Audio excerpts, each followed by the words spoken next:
याचा वाद होत असताना दोघांच्याही पराक्रमाची पराकाष्ठा होत असताना एखादी युद्ध कथा थांबविलं. नक्की तुम्ही आहात? हो पराक्रमी तुम्हाला काही संशय नाही? काही संशय नाही. या पराक्रमावरूनच वाद चालले. हो. सर्वश्रेष्ठ कोण हाच मी वाद तरी चालला. असं म्हणतो काय ते? दोघांचा उपयोग काही हो! जरा शांत व्हा. उपयोग नाही म्हणजे सर्व मग कधीतरी पराक्रमी असला हम्म. मला वाटत नाही. का हो? मला वाटत नाही तुम्ही पराक्रमी आहात. हा? चंद्रदेव श्रेष्ठ की मी श्रेष्ठ? दोघंही श्रेष्ठ नाही. हो दोघंही श्रेष्ठ आहे. नाही. स्पष्ट करा. दुसऱ्याच्या नंतर प्रथम आधी माझं सांगा, मी श्रेष्ठ कसा आहे? काय?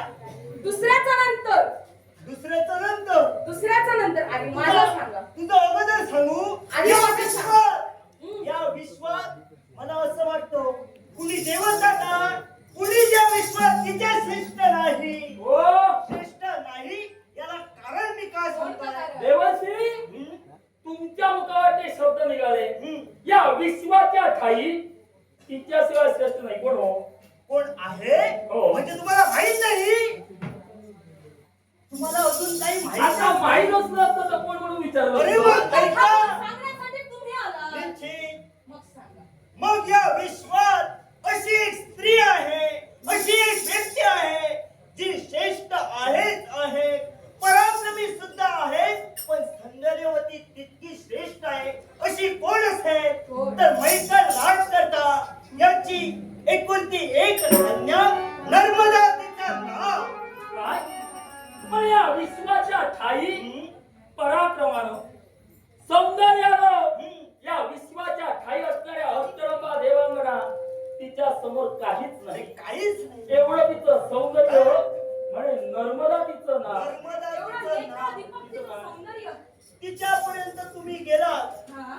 तिला समजा तुम्ही जिंकला तुमची सारखी केलात तर पाहू म्हणजे आमच्या दोघांपैकी म्हणजे आमच्या दोघांतील श्रेष्ठत्व ठरवण्यासाठी तिची प्राप्ती केली पाहिजे. हो हो फार कठीण. म्हणजे जिची प्राप्ती ज्याला जमेल होईल तुला जमेल. तो हो. सर्व देवराज इंद्र हे म्हणतात, नंतरचं. काय ते आधी मी मिळविणार. तू मिळविणार आधी मी मिळविणार. हा. चंद्रदेव, काय ते? हा तुमचे शब्द नव्हे, हा तुमचा सौंदर्याचा झालेला अहंकार बोलतोय. मग श्रेष्ठत्व काय असतं? काय? हा देवराज इंद्र तुम्हाला पटवून काय? म्हणजे माझं सौंदर्य आधी नाही हे तुम्ही मान्य करा. आणि सांगत नाही. देवाशी नाराज म्हणे. देवराज देवेंद्राचारी या क्षणी मला तुझ्या सौंदर्यावर तुझ्या सौंदर्यावर गर्व झालाय असं म्हणून गेलेले असले तरी देखील पहा इंद्र देवतेचा जाऊन उपयोग काही होणार नाही. मी जाऊन तिची प्राप्ती मीच करणार.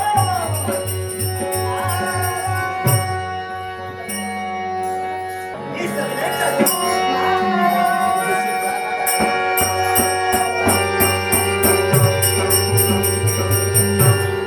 का पुन्हा चौघांच्या जीवनात असे प्रसंग का घडताय? आमच्या प्रेमात अनेक पुरुष असल्यानंतर तर देवदेवता सुद्धा पडताय.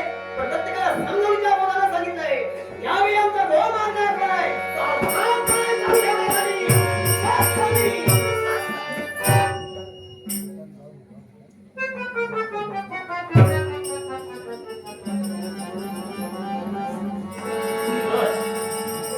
अति सुंदर. देवऋषींच्या मुखावाटे निघणारे शब्द सत्य निघाले.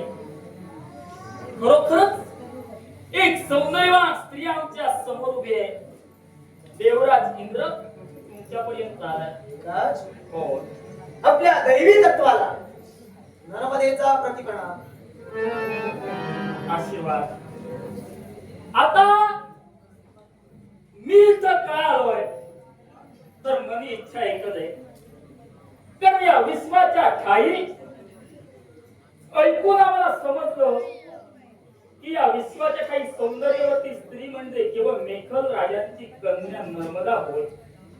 आणि हे सत्य की असत्य हे प्रथम पाहण्यासाठी आमचं येणं झालंय. ऐकले शब्द सत्य ठरले. मन आमचं प्रसन्न झालंय. प्रथम आमच्या मनी इच्छा हो तुम्हाला पाहिलं आणि मनाच्या काही तुमच्याशी विवाह करावा आणि संसार सुखाचा करावा. थांबा देवराज. हम्म. स्वतःच्या मनातील भावना आपण निर्माण केला. आतापर्यंत जो इथपर्यंत आला प्रत्येकाला नकार दिला. पण आपल्याला आमचा प्रश्न आहे, काय ते? आपण आमच्यावर प्रेम करताय आणि आम्ही तुमच्या प्रेमाचा स्वीकार करावा. निश्चितच. अगं 33 कोटी देवतांचा अधिपती तुझ्या समोर तुझी मागणी करतोय. याहून भाग्य ते काय? आणि काय ग? अगं एवढी सौंदर्यवती स्त्री तू. आणि जर का प्राप्ती मला झाली असेल, आहा, काय दिसते सुंदर. किती ते रूप. आहा, किती सुंदर. मदन मंदिर. प्रतिमुनी सुंदरम मदनम मदनाचे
देवराज, स्वतःच्या मनातील भावना आपण व्यक्त केला. तुला पाहिल्यानंतर प्रेममय भावना आमच्या मनात स्वतःच्या मनातील भावना व्यक्त केल्या, पण समोरच्या स्त्रीच्या मनात काय भावना आहे याचा विचार तुम्ही पुरुषाने केला केला.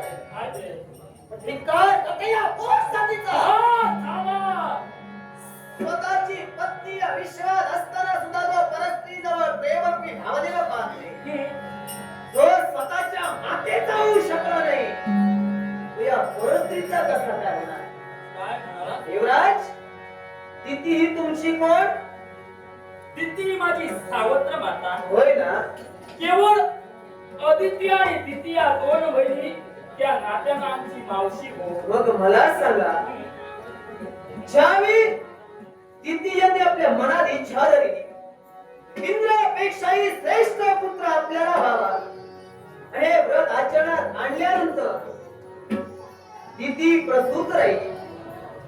एक गर्भवतीच्या उदरात वाढू लागली ही वार्ता ज्यावेळी तुम्हाला समजली, त्या मातेजवळ दास म्हणून तुम्ही त्यांची सेवा करण्यासाठी तिथपर राहिला. एवढंच नव्हे तर योगायोग पाहत होता तिच्या उदरात जेव्हा मी प्रवेश करेन आणि तो माझ्यावर मात करून पाहतोय त्याचा शेवट करेन, पण आपल्याच बंधूचा शेवट करण्यासाठी तत्पर होणारा देवराज इंद्र तू, स्वतःच्या मातेचा गर्भ नष्ट करणारा देवराज इंद्र तू पापी आहेस, तो धर्मी आहेस. मुखाचे शब्द निघाले तर तिथीचा गर्भपात मी केला. काय गो? अगदी सत्य होय. तिथीचा गर्भपात देवेंद्रच केला. ठामपणे सांगतोय. कायला कारण होय. हिरण्यकश्यप आणि हिरण्यक्ष यांच्या वधानंतर सतीने प्रसवीला गर्भ होता तो. तेव्हा देवतांवर स्वारी करण्यासाठी देवराज इंद्र त्याच्या पुढे केलेली धामणावा यासाठी ही वार्ता आम्हाला कळाली. तिथीपर्यंत गेलो, 100 वर्ष तिच्या सानिध्यात राहिलो, तिची सेवा केली, हेही सत्य होय. पण माता दिती ही सतेज सदोष असल्या कारणानं तिच्या गर्भाला प्रवेश करू शकला नाही. तिला कोणताही दोष नसल्यामुळं तिच्या गर्भात आम्हाला प्रवेश करता मिळाला नाही. पण एके दिवशी काय झालं, ज्याप्रमाणे तो गर्भ वाढला त्याप्रमाणे माता दिती ही सशक्त झाली. भोजन करून शय्येवरच निद्रा अवस्थेत झाली. मुखवाचन न करता, स्वतःचे हात न धुता ती केवळ निद्रा अवस्थेत गेली. हीच आम्ही संधी साधली. तिच्या गर्भाला आम्ही प्रवेश केला आणि त्या गर्भाचे एकूण 7 तुकडे केले. पण ते 7 तुकडे म्हणजे कोण माहितीये का? अवह, प्रवह, उद्वह, संवह, विवह, निवह आणि परिवह असे ते 7 भाग केले. त्या 7 भागांची 7 बालके तयार झाली. ती रडू लागली. त्यावेळी देवेंद्राच्या मुखावर ते शब्द निघाले, रडू नका. त्या 7 प्रति एकाचे असे 7, असे 7 7 तुकडे केले. 49 भाग झाले. त्या 49 भागांची बालके निर्माण झाली आणि त्यावेळी त्यांना मरुतगण म्हणून संबोधलं गेलं. ते कसं ते का, ज्यावेळी 49 बालके निर्माण झाली, दिती माता निद्रावस्थेतून जागृत झाली. तिने मला विचारलं, मी एक माझ्या उदरी केवळ एक पुत्र वसविला, एका पुत्राचा गर्भ वसविला असताना 49 पुत्र कसे निर्माण झाले. सगळा वृत्तांत या देवेंद्रानं दिती मातेला कथन केला आणि तिच्यासाठी, तिच्या इच्छेसाठी केवळ आज ते 49 मरुद्गण या विश्वकार्यासाठी तत्पर ठरले. म्हणजे विश्व कार्य तुमच्या जीवनात दिती मातेचा गर्भपात करून जर मी चांगलं घडविलं असेल, काय माझं चुकलं? बरंच वाईट काही घडविला. हे जरी देव कार्य तुम्ही म्हणत असाल, हो तुम्ही स्त्रीलंपट आहात, स्त्रीलंपट. स्वतःची पत्नी असताना सुद्धा तिचा अवमान करून या नर्मदेजवळ तुम्ही प्रेमरूपी भावनेनं पाहताय. हो अहिल्या देवी ही सात्विक, धार्मिक, परोपकारी. मग मला सांगा, तिला तिच्या जीवनात कपट करून का तिला शापिष्ट तुम्ही बनविलात? काय तिचा दोष होता? म्हणून का स्त्री जीवनाची विटंबना तुम्ही केलात? अहिल्याच्या सदनी हा देवराज गेला. अहिल्याचा उपभोगही घेतला. मान्य, सौंदर्य मी नाहीच म्हणत नाही. अहिल्याचा उपभोग घेतला कारण मी तिच्या सौंदर्यावर हो, पण ती एक पतिव्रता होती. तुम्ही एक दैवी तत्व अश्रकृत्य जीवनात घडविल्यानंतर जीवनात त्या दैवी तत्वाला कलंक आहे. नवे तर ते स्त्री तत्व शापिष्ट झालं. हे फक्त तुमच्यामुळे झालं. तुझ्या मुखाच्या शब्द निघाले. अहिल्या जर का प्रतिवता होती, ती जर का खरी प्रतिवता होती तर मला सांग, जर का अहिल्या प्रतिवता होती, जर का मी तिथं तिच्या सदनापर्यंत गेलो, मग तिला स्वतःच्या पतीचा स्पर्श आणि माझा स्पर्श समजला नाही. स्पर्शापेक्षा जे स्वरूप तिने धारण केलं ते तिच्या नवऱ्याचं होतं. अर्थात कुठली स्त्री भावना विवाह झाल्यानंतर सौभाग्यावर जास्त विश्वास ठेवते. कुठली स्त्री आपल्या सौभाग्याशी विरहित होते. पण मला सांग, जर का त्या स्त्रीला जर का स्वतःच्या पतीचा स्पर्श करत नाही तर ती प्रतिवता कसली? त्या स्त्री तत्वाला कलंकित करण्यापेक्षा स्वतःचं चारित्र्य राखा. आतापर्यंत कित्येक स्त्रियांचं जीवन तुम्ही उद्ध्वस्त केलं आणि आता या नर्मदेजवळ प्रेमरूपी भावना निर्माण करताय. एक लक्षात ठेव, जे कर्म केलं ती पचवण्याची शक्ती माझ्यावरती अजून कोणात नाही आणि अजून कोण असेल तर सोडून जातो. आणि म्हणूनच आतापर्यंत पचवलं, पण आता यापुढे पचवू देणार नाही का? नेत्रासमोर ही जी स्त्री उभी आहे ती कोणी सामान्य नव्हे. जिने हा प्रलय निर्माण केलाय तो अखिल पुरुष जातीचा धिक्कार करण्यासाठी केलाय. तुझ्या समोर देवेंद्र प्रेमभावाने नाव आहे. पण ती प्रेमभावना, ती माझी प्रेमाची याचना जर का तू पूर्ण करत असेल तर देवराज तिला म्हणतो तुला. देवराज जिंदाबाद का स्वार्थी भावानं या विश्वातील स्त्री जातीची नका विटंबना दैवी तत्व समजून का करत असाल तर यावी या तुमच्या प्रेमरूपी भावनेचा धिक्कार करण्यासाठी. तर देवराज तिला स्वतःच्या पराक्रमावर घेऊन जाण्याची तयारी करतो. म्हणून पराक्रमाच्या मुलीला करत असाल हवी आज मला. तो स्त्री तत्वाला नका लवकर असेल. स्त्री तत्वाचा आतापर्यंत स्पष्ट करण्यासाठी जन्माला घेतला नाही. त्या स्त्री तत्व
माताए, शब्द मुखातून देवेंद्र महाराज आपल्या पडतायत.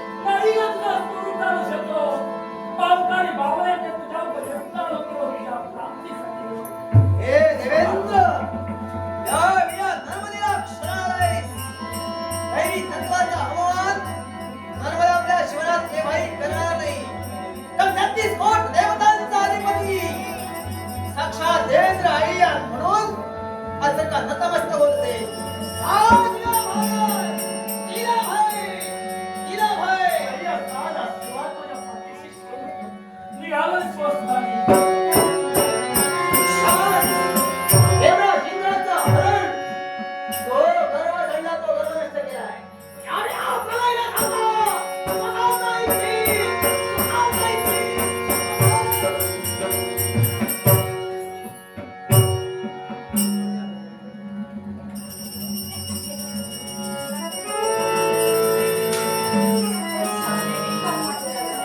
नक्कीच नारद मुनींनी कथन केल्याप्रमाणे हीच ती स्त्री असायला हवी.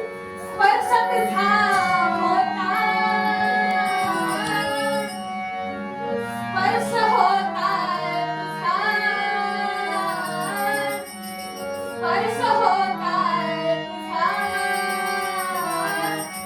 विसरलो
आतापर्यंत एक एक घंटा अनेक देवतांच्या नेत्रासमोर येऊन उभ्या राहिल्या. माझ्या सौंदर्याची स्तुती करत प्रेमरूपी भावना माझ्यासमोर निर्माण केली. नक्कीच याच्याही मुळाशी कारण आहे. आमचं आणि इंद्र देवांचा घनघोर असं युद्ध चालू होतं. दोघांच्याही पराक्रमाची पराकाष्ठा सुरू होती.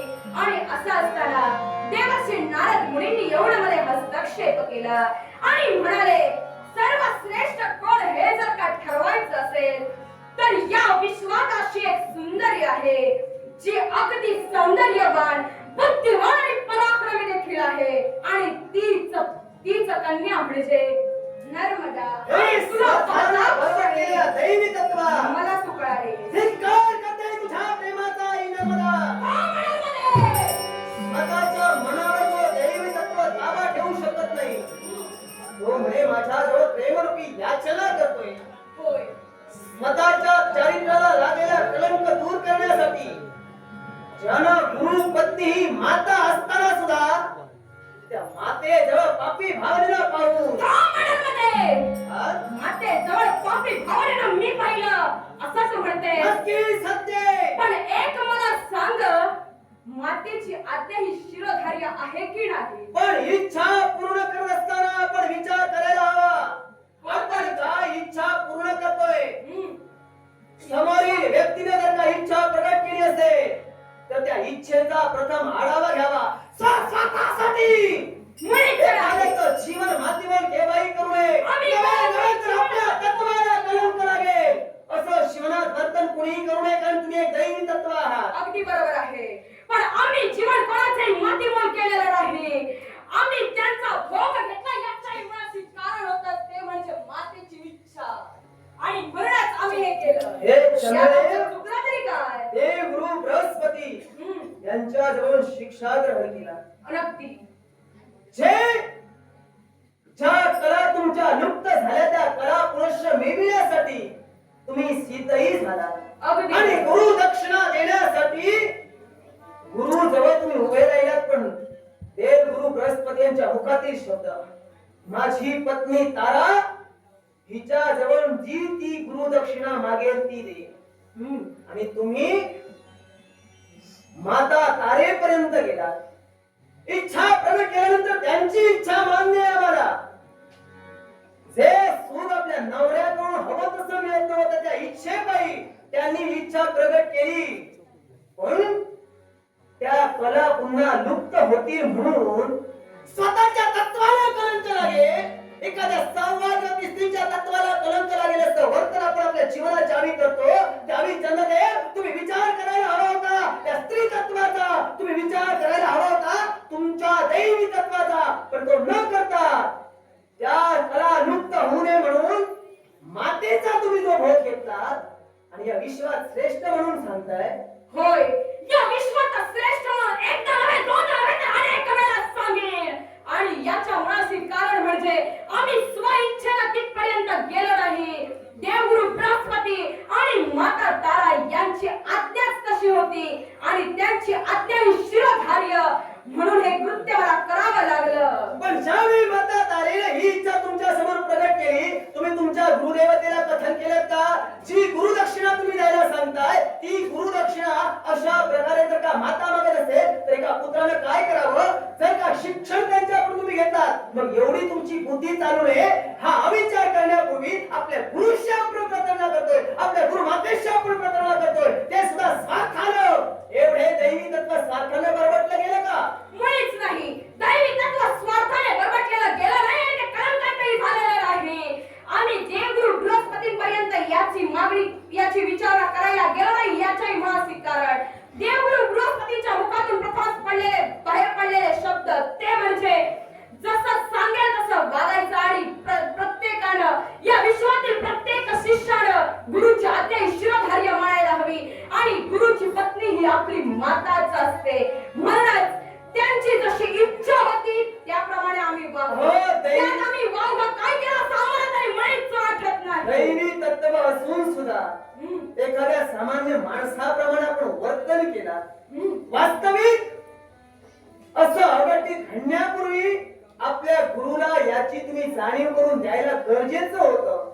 हो, या आपल्या इंद्रियांमध्ये असं एक स्थान आपले ते आपलं स्थान म्हणजे आपलं मन. या चंद्रदेवतेला जर का स्वतःच्या मनावर ताबा मिळविता येत नाही तो इतरांच्या मनाचा विचार काय करणार आहे. इतरांची मन काय घडविणार आहे. इतरांच्या मनाचा विचार यात येत नाही. देवगुरु बृहस्पतीची पत्नी अर्थात ती माझी माता झाली. देवगुरु बृहस्पती म्हणाले होते आणि मातेचाही आदेश तसा होता त्यामुळे मला ते कृत्य करावं लागलं. यात देव तत्वालाही कलंक लागलेला नाही आणि स्त्री तत्वाला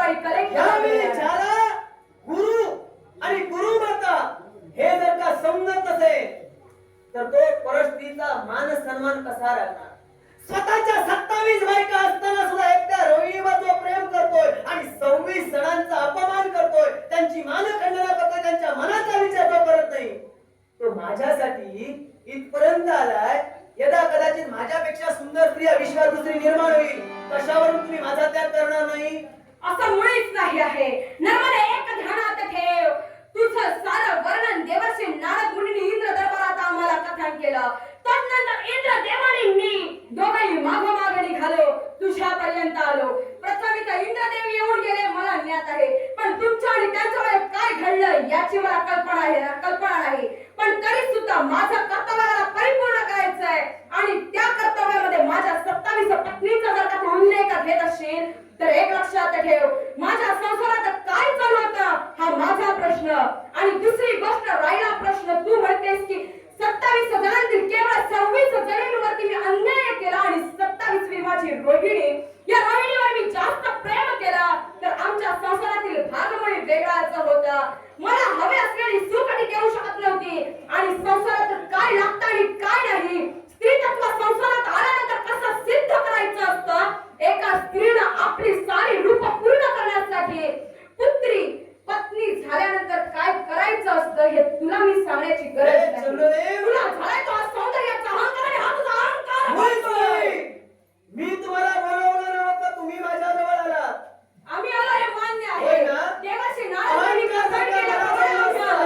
मला जर का अहंकार जडला असता, मी प्रत्येकाजवळ गेले असते, माझ्या सौंदर्याचा टेमा मिळविला असता. पण मी कुणाजवळ न जाता माझ्या सौंदर्यावर भाडून तुम्ही एकसारख्या देव माझ्या मागे येताय. आलो.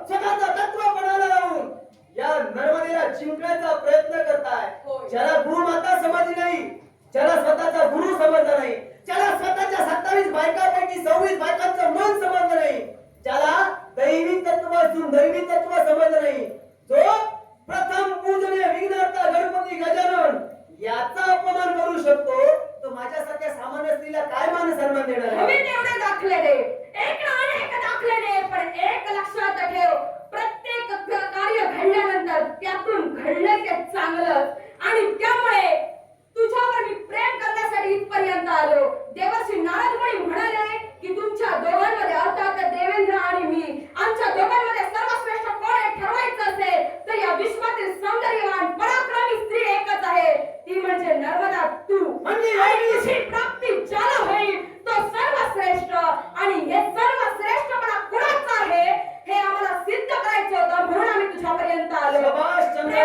प्रेमाची मागणी केल्यानंतर अगदी शांततेने तू बोलू शकली असतील, पण तू हस्तक्षेप केलास तो माझ्या आयुष्यात.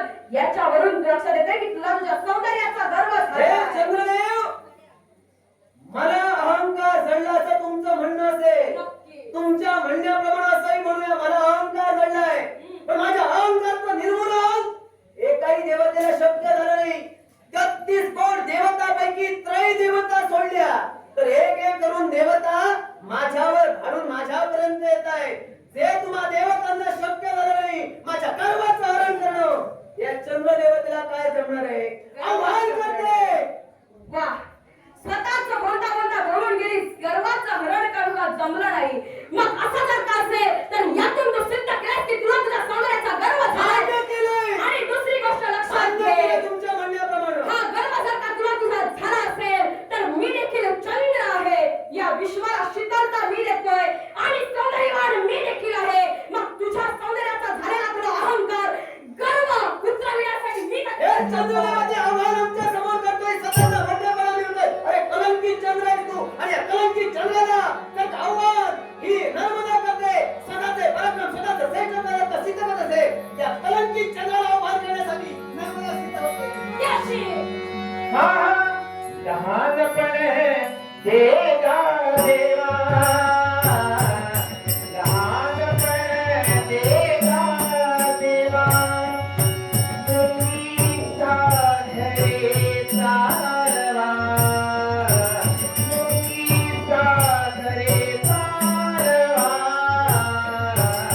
लहानपणे देगा देवा.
कोणाचे आहेत याला खरंच मी ओळखू शकलो नाही. हे चंद्रदेव, यावेळी स्वतःच अस्तित्वदान अहंकारावानीच होता.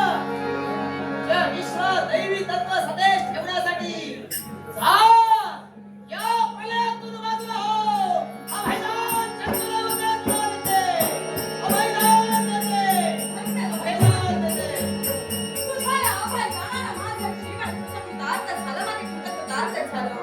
आता आयुष्यात गर्वाला बाजूला सारून माझा स्वश्रेष्ठत्व निर्माण केलेला आहे. आता मी माझा स्वकर्तव्यासाठी जात आहे.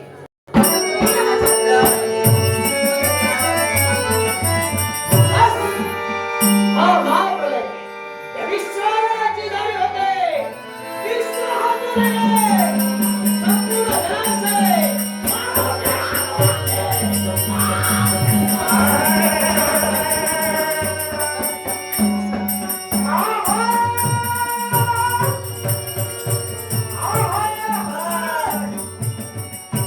देवांशीच्या शब्दावर विश्वास ठेविला आणि या सरोवरापर्यंत माझी पावलं पडली. पण आश्चर्य, शांत स्वरूपात भासणारं हे सरोवर आज रुद्र स्वरूपानं मला वाटतंय. कोणी मानवी शक्ती सदाभरांचा भाव आहे. रुद्र स्वरूपाला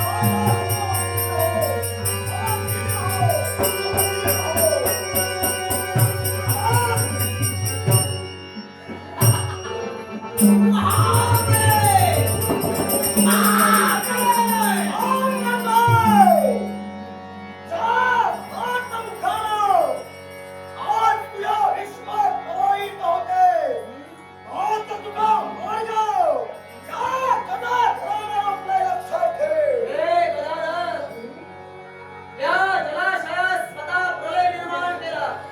पण हा प्रलय फक्त या जलाशयापुरता मर्यादित नव्हे. या विश्वाचे मानवते आहे. जे जे जलाशय आहे त्या प्रत्येकाला महाप्रलय निर्माण होते, लक्षात ठेवा. नक्कीच तो शामराव हे गदाधर भीम, देवदेवतांना शक्य झालं नाही ते तू शक्य करण्याच्या इच्छेला जर का नेत्रासमोर उभारशील आणि या कुंडाच्या खाली जो प्रलय या नर्मदेनं निर्माण केलाय, या प्रलयाला रोखण्यासाठी जर का तुझी पाऊल आली असती तर सारी पुरुष नाव ही विनष्ट करण्यासाठी तत्पर होते. नको या विश्वात एकही पुरुष हा महाप्रलय या साऱ्या पुरुषाच्या नष्ट करी. लक्षात ठेव.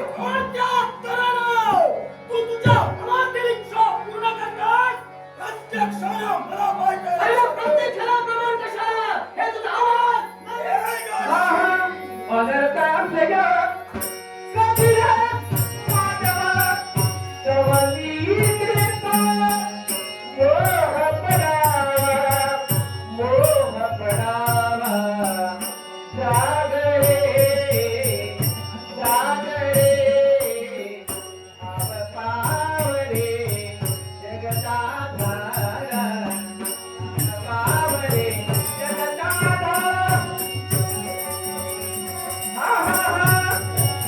नर्मदा मातेने प्रलय मांडला. नर्मदा मातेने प्रलय मांडला. पावरे जगताला.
वेळ करणार म्हणजे ज्या सृष्टीचा प्रलय होणार आहे आणि तो प्रलय थांबविण्यासाठी प्रत्यक्षानं कैलास सातारा इथपर्यंत यावं लागलंय. अरे ही नर्मदा म्हणजे कोण? हिला ओळखलं नसेल तू. ही दुसरी कोणी नव्हे तर ही आहे ती शिवकन्या आहे. ही शिवकन्या तेव्हा कशी काय? त्याला कारण आहे माझा निश्चिम भक्त मैकल. अरे यानं अहोरात्र माझी भक्ती केली आणि त्या भक्तीचा श्रेय म्हणून त्याच्या भक्तीत उतराई होऊन त्याला आशीर्वाद देण्यासाठी मूर्तवंत स्वरूपाने तिथपर्यंत गेलो. पण त्याच वेळी झालं ते काय? त्याने आपल्या मुखातील सहज शब्द बाहेर पडले. देवा जर का माझी इच्छा पूर्ण करत असेल तर दे मला असं वरदान दे जेणेकरून या विश्वात अजूनही कुणी ते मागितलं नसेल. आणि म्हणूनच त्याची इच्छा म्हणून तो पार्वतीचा तेज असणारं शिव तेज असणारं एक सुंदर आपल्या पदरी कन्या रत्न व्हावं अशी त्याची इच्छा. मग देवानं त्याची इच्छा पूर्ण करण्यासाठी त्याच वेळी तथाच ते शब्द बोलला. पण काळ आणि वेळ तुला याची मार्ग प्रतीक्षा करावी लागेल असे माझ्या मुखातून सहज शब्द बाहेर सुद्धा पडले. मग त्याच वेळी त्याची इच्छा पूर्ण करण्यासाठी एक वेळ माझी भक्ती करत असताना अग्रधाम देत असतानाच तेव्हा माझा धर्मबिंदू तेव्हा पार्वतीचा त्या देश ठेवून त्याच्या हस्तामध्ये सोडलं. त्याच वेळी त्या धर्मबिंदूचं रूपांतर एका सुंदर कन्यात झालं. तीच कन्या कोण असेल तर ही शिवकन्या नर्मदा. पण तेव्हा इतका महत्व या विश्वास काय राहणार आहे? राहणार आहे कारण आजपर्यंत नर्मदेनं या विश्वात हाहाकार माजलेला. त्या सृष्टीला प्रलय येण्याची वेळ सुद्धा हिच्याकडे येण्याची वेळ आलेली होती.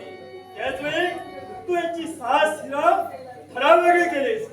7वं शिर थरावेगळं करण्याआधीच त्या विष्णूचा प्रलय होऊ नये म्हणून हा मूर्तवंत स्वरूपाने देव तुझ्यासमोर अवतीर्ण झाला. आणि म्हणूनच या विश्वाच्या ठिकाणी नर्मदेला सुद्धा महत्व मी ठेवणार आहे. कारण ही नर्मदा म्हणजे कोणी सामान्य नव्हे. हिची 6 मुख अगदी या भूमीत काढले गेले आणि ती भूमीत मूर्तिमंत स्वरूपाने अवतीर्ण होऊन ती भूमीत रुद्रावणार आहे. आणि एवढंच नव्हे तर हिचं हे 7वं शिर या मृत्यू तलावर राहणार आहे. ते सुद्धा कायम स्वरूपी राहणार आहे.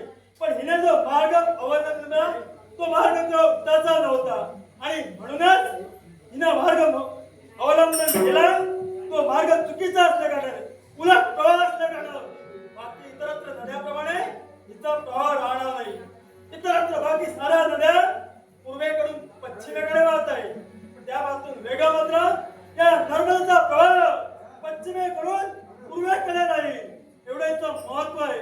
आणि एवढंच नव्हे तर जो भक्त नर्मदा परिक्रमणा करेल त्याला त्याचं पुण्य मिळून त्याच्या जीवनात सुख समृद्धी शांती मिळेल. त्याच्या जीवनातील असणाऱ्या पीडापिडा कळून जातील असाही आमचा आशीर्वाद आहे.